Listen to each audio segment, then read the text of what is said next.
Chapter 8. Fifth Key. The Tishri Connection. The most holy of months.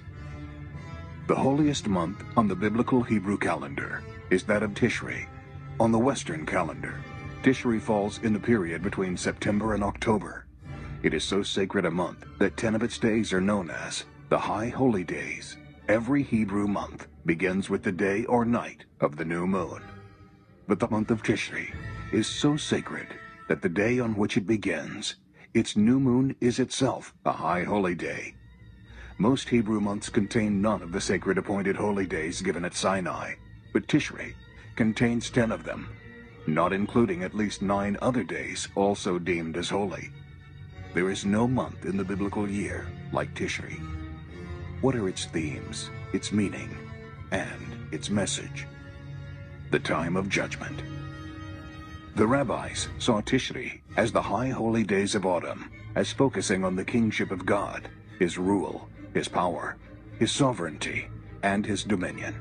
The sounding of the shofars during the Feast of Trumpets was, among other things, the proclaiming of the Lord as king and sovereign over the world, over the nation, and over the lives of his people. The month of Tishri is also known as the time of judgment. Its opening day, the Feast of Trumpets, is also known as Yom Hadin, or the Day of Judgment. During the Feast of Trumpets, the shofars are sounded. The sound of the shofar is not only that of a solemn gathering, but is the sound of alarm and warning, the harbinger of approaching danger, the warning of impending judgment. Tishri is the month of reckoning, when the nation stands before God and when sin is dealt with. The time of Teshuvah. In view of the judgment associated with its coming, Tishri has become the month of repentance. The 10 days of awe with which the month begins are also called the days of Teshuvah.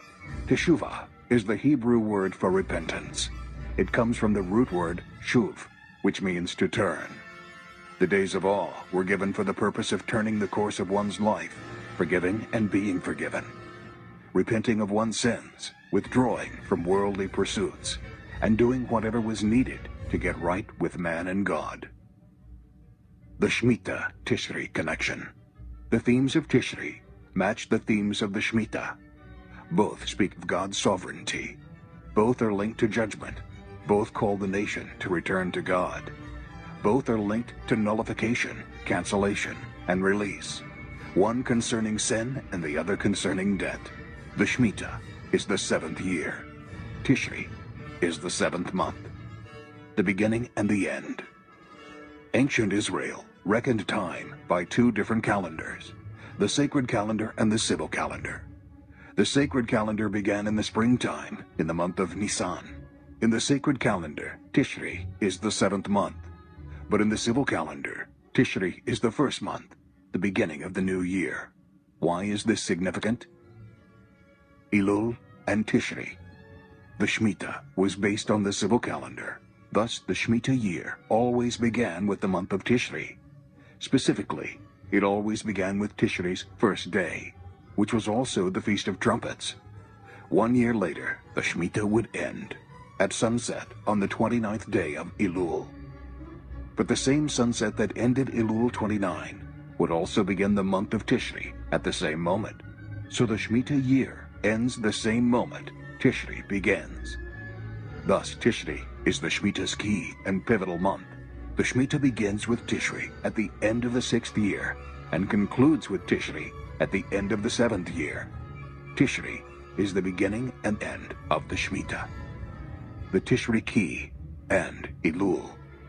The Shemitah's greatest impact is manifested at 2 points, its opening and its closing.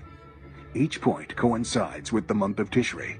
The Shemitah's first point of impact falls on the first day of Tishri, at the start of the 7th year.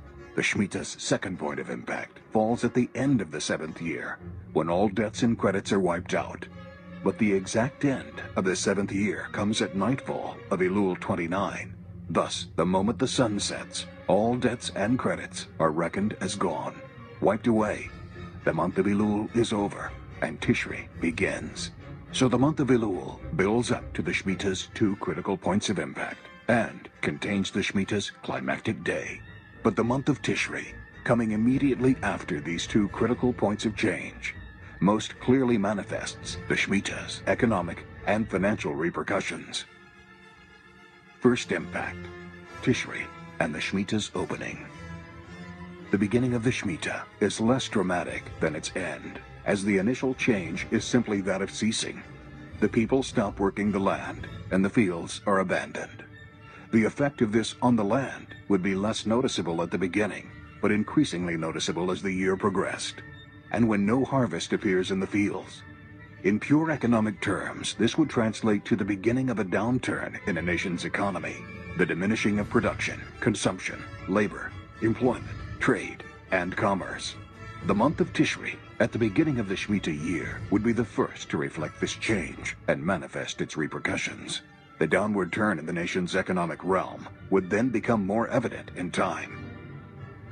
Last impact, Tishri and the Shemitah's climactic end. When the sun goes down on Elul 29, all the nation's debts are wiped away as its financial accounts are wiped clean. The same moment marks the start of Tishri. Thus, this particular month of Tishri that comes at the end of the Shemitah year most clearly manifests the financial repercussions of that year and of that day.